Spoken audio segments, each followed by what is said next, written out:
l'AVCT, mesdames, messieurs les directeurs, employés de l'AVCT, chers collaborateurs, représentants de la force publique, mesdames, messieurs de la presse par ligne, écrite, télévisée en ligne, en vos rangs, gratuits de qualité, mesdames, messieurs. Le 19 février 2025, j'acceptais la responsabilité de diriger l'office d'assurance véhicule contre tir avec, bien sûr, une conviction claire. Moderniser, structurer et renforcer cette institution stratégique au service de l'État et des citoyens. Un an plus tard, nous pouvons affirmer que cette année n'a pas été une année d'attente, mais une année d'action.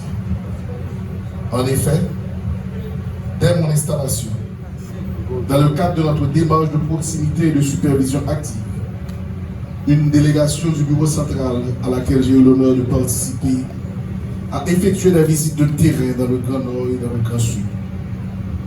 Ces déplacements avaient pour objectif d'aller à la rencontre des équipes régionales, dont certaines n'avaient jamais reçu la visite de la Direction générale de l'ouverture. Nous avons doté le service de constat de véhicules opérationnels. Ces moyens mobiles permettant d'intervenir plus vite et de courir l'aire métropolitaine jusque-là insuffisamment desservie. Conjugué à une réorganisation des tournées et à l'équipement standardisé, kit de constat, outils de prise de photos, fiches normalisées. Ces véhicules ont réduit les contraintes logistiques qui paralysaient nos équipes. Après plusieurs années d'interruption, la remise en circulation des vignettes marque la réaffirmation concrète de la responsabilité de l'OAVCT comme régulateur national de l'assurance automobile. La relance a impliqué la mise en place d'un système afin de parvenir à la contrefaçon et l'anarchie administrative. Cette mesure rétablit la visibilité dans le parc assuré, facilite les contrôles et renforce l'obligation de conformité des assurés. En outre, la réintroduction des vignettes améliore la capacité de planification financière de l'office et renforce la confiance des partenaires et des usagers. Pour pérenniser ce progrès, nous poursuivons la digitalisation progressive des registres et la communication auprès du public pour faciliter l'obtention des vignettes. Nous testons en opération Ajaccio parce qu'il n'y a pas de cadre légal à procédure d'identification. Nous avons lancé un nouveau processus sélection agence qui était faite et puis appliquée d'après principe transparence et justice. Publication appel pour application dans un journal chaque jour. Critères sélection clairs. Il y a un comité évaluation indépendant à vérification conformité approfondie. C'est seulement l'agence qui était satisfait toute exigence qui était autorisée pour opérer. Approche ça a pour objectif pour professionnaliser le réseau de distribution assurance là, protéger consommateurs contre opérateurs qui ne sont pas conformes et puis établir une compétition qui est santé et réglementée. Nous mettons en place un programme Motopam légal que profiter saluer notre partenaire Clamota qui aide nous à pile dans le projet ça, qui a pour objectif de régulariser plusieurs milliers de motocyclettes qui sans enregistrement ni assurance sur le territoire national. Projet ça qui est lancé en partenariat avec plusieurs institutions publiques qui a pour objectif renforcer la sécurité routière, augmenter la population qui est assurée et puis améliorer la traçabilité flotte machine à travers l'initiative ça. OAVCT qui a intention d'affiner le rôle de régulation pendant la paille une réponse pragmatique à une réalité sociale et économique. Programme Motopam légal là, si veillé d'après le système non, et puis évaluer pour créer régularisation à génération de vie. Rigueur budgétaire et discipline financière. L'une de nos partenaires, de nos premières priorités fut la remise en ordre financier. En 2025, nous avons élaboré et fait un budget rectificatif permettant d'ajuster les prévisions aux réalités opérationnelles, de corriger les déséquilibres structurels, de sécuriser les priorités stratégiques. En octobre 2025, nous avons franchi une étape décisive avec l'adoption du budget annuel dans le respect des principes de bonne gouvernance et de planification rigoureuse. Ces décisions ont permis d'inscrire l'OAVCT dans une logique de prévisibilité financière et de responsabilité institutionnelle. Nous avons pris une décision forte, rapprocher l'OAVCT des usagers.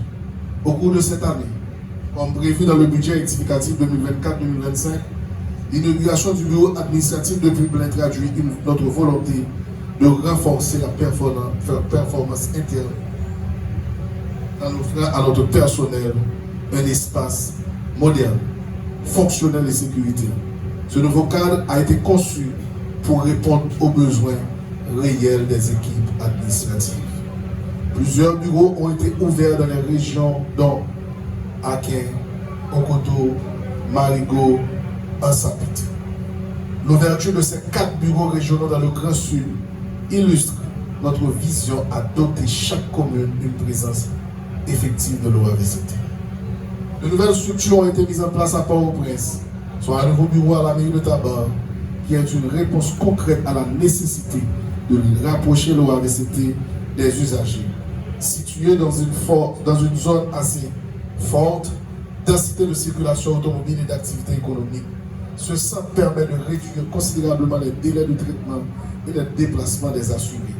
Et le tout dernier bureau au commissariat de Delma 33, qui était une nécessité suite à la perte du bureau de Delma 2 et les difficultés de fonctionnement du bureau de Delma 38.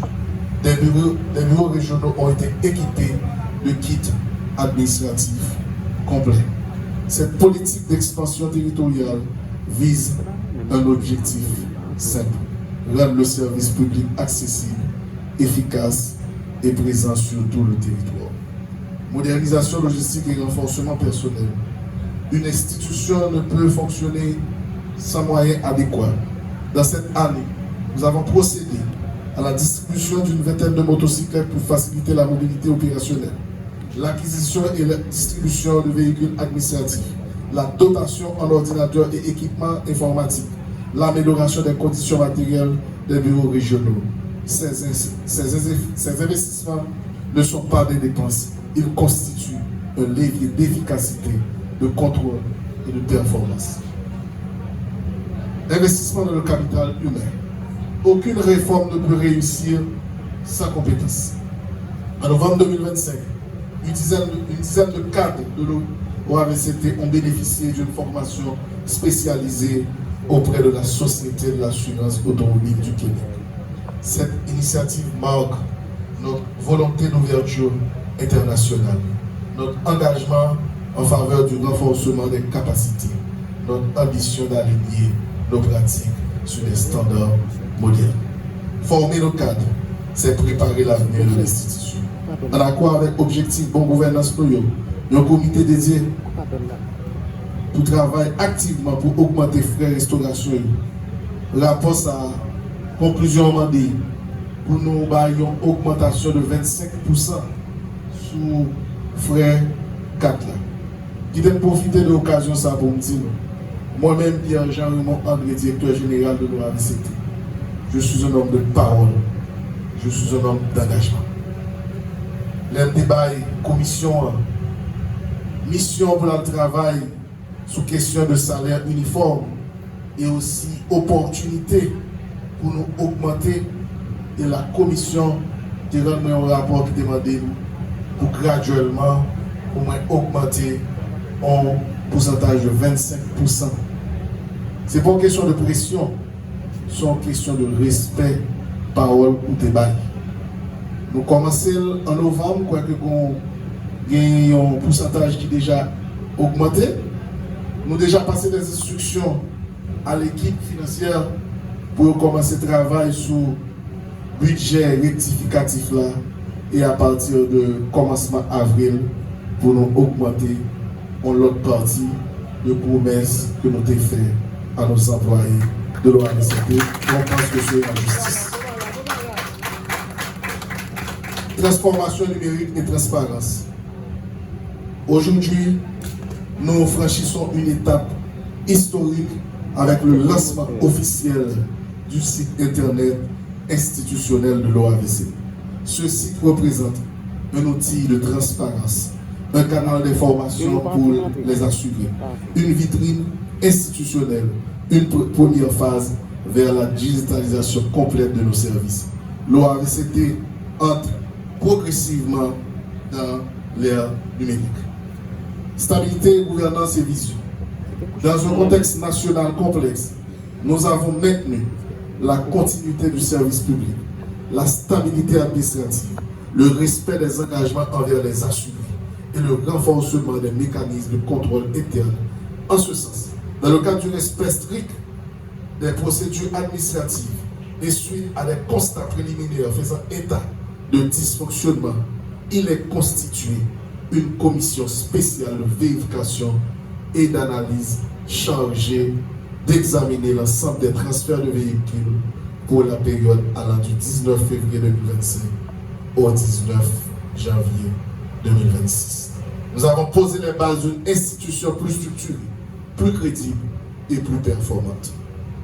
Nos perspectives pour l'année 2026. Si 2025 fut l'année de la structuration et de l'expansion, 2026 sera celle de la consolidation et de l'accélération.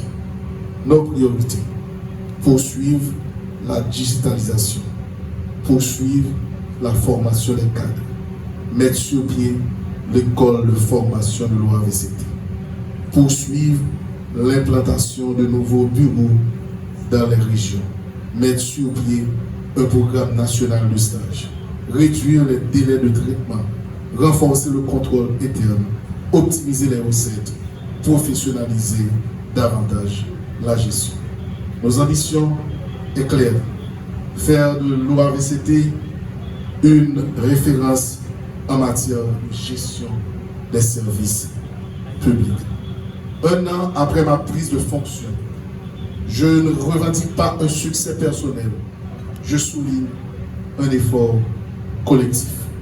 Je remercie le conseil d'administration de l'OAVCT pour son engagement, les cadres pour leur engagement, les employés pour leur discipline, nos partenaires pour leur confiance.